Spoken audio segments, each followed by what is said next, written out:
Hello, I'm Mike Walter, filling in for Anna Naidu, and this is The Heat. From coast to coast, hundreds of thousands of Americans are continuing to demand an end to racism and police violence.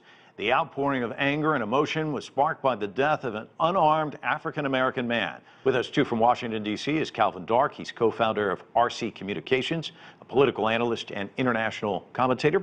Calvin, let me ask you about what we're seeing this time around that I think is unique, but I want to get your thoughts on it. You're seeing a lot of entertainers, Stephen Colbert, James Corden, Jimmy Kimmel, these late-night talk show hosts, all of them coming out strongly talking about this. James Corden the other day saying, it's not enough for you to say, I'm white, I'm not a racist. That's not enough. Racism isn't up to the black community to change, it's up to us to change. These kind of forceful voices, and we're seeing a lot of that online as well. What does that do in terms of fueling this, do you think?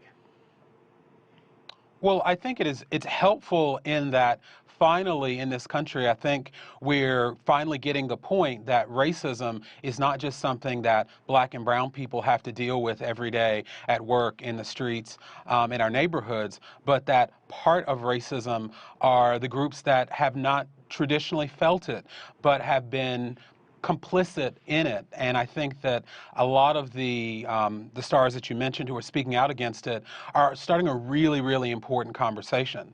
But I want to point out something, too, that I think ties in the celebrity white voices you mentioned with some of the protest, is we know that this is frustrating for many Americans, particularly brown and black Americans. And one of the reasons is that we have been dancing around trying to find the most delicate way of conveying that the system is broken to President Trump and others. And it didn't start with him, but he is the person in power who's not helping the situation now.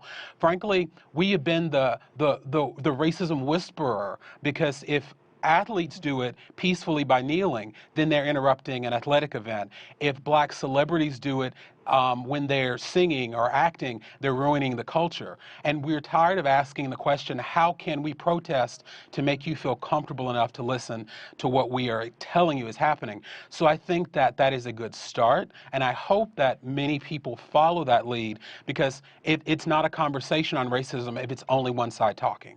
Calvin, let me ask you about social media and the role it's playing this time around, because it is an important element of this.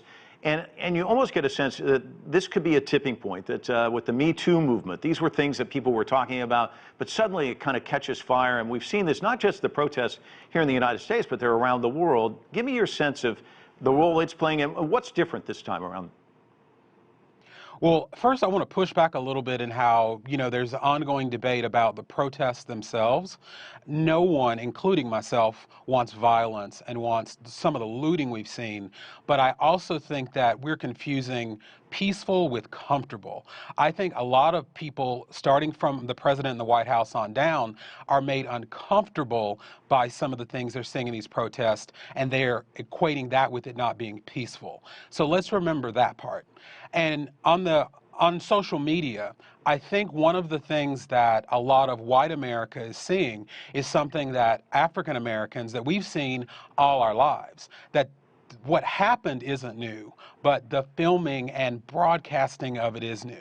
And so through social media, people who may have been skeptical, people who may never even have thought about these issues of police brutality, how police interact with minority communities, are forced to look at it and see it literally in their timeline. And I think that, like a lot of the movements, as you mentioned, Me Too and others, that have seen a little bit more of success of reaching people, I think this can happen in this as well, because unfortunately, this is a visual that we're all forced to see, that many of us have lived.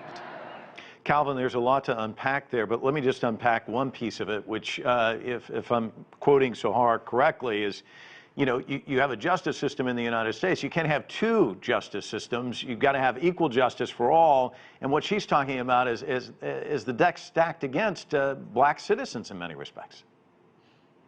Yes, and I've always been rolling my eyes whenever somebody quotes Thomas Jefferson, and I've been doing it a lot over the last few days, because some of the ways that we articulate those ideals about equality come from someone who was the textbook definition of hypocrisy when it came to equality because he owned slaves, among other acts. So I think that yes, around the world, there's an issue of American hypocrisy towards what we condemn outside and what we talk about internally. But I also think that here we're missing the point to see the hypocrisy in what we're doing with the two systems of justice. That one of the reasons when you were asking why the other policemen didn't step in, I don't think that a lot of people want to talk about the fact that that's because it wasn't quite clear that that wasn't okay to do that.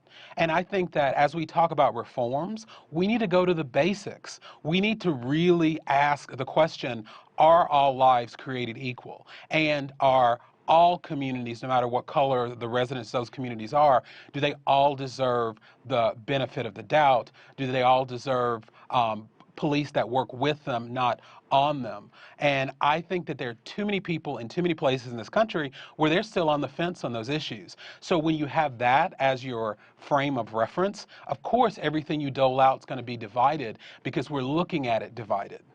Well, thank you all for your voices. It's been an illuminating conversation. Thank you again for joining us here on The Heat.